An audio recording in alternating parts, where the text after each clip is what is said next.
Gadget fix BD থেকে আমি স্বপন। আমার হাতে আজকে একটা ফোন আছে, দেখেন এটা হচ্ছে স্যামসাং S22 ওয়ার্ল্ডের একটা ফোন। এটার ডিসপ্লেতে সিঙ্গেল একটা গ্রিন লাইন আছে। তো কাস্টমার বললো এই গ্রিন লাইনটা আসছে আজকে 6 থেকে 7 দিন হবে। উনি ঢাকার বাইরে থেকে আসছে। তো আমরা মূলত এই গ্রিন লাইন এবং পিঙ্ক লাইন, গ্রিন লাইনের ইস্যুগুলো নিয়ে অনেক দিন যাবত কাজ করি।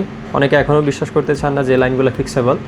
তো আপনাদের ফোনে যদি হঠাৎ করে গ্রিন লাইন চলে আসে বা পিঙ্ক লাইন চলে আসে, আপনারা আতঙ্কিত না হয়ে আমাদের কাছে আসবেন। আমরা ডিসপ্লে পরিবর্তন ছাড়াই গ্রিন লাইন বা পিঙ্ক লাইন ফিক্স করে দিতে পারবো।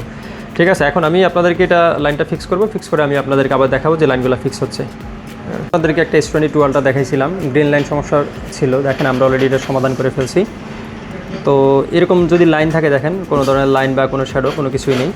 তো আপনারা যারা লাইন পড়বে, যদি ফোনের লাইন পড়ে যায় হঠাৎ করে গ্রিন লাইন বা পিঙ্ক লাইন দেখেন, আতঙ্কিত হবেন না, নিশ্চিন্তে আমাদের কাছে চলে আসেন। আমরা ডিসপ্লে পরিবর্তন ছাড়াই লাইনগুলো ফিক্স করে দিতে পারবো। তবে চেষ্টা করবেন অবশ্যই দ্রুত আসার জন্য। ধন্যবাদ।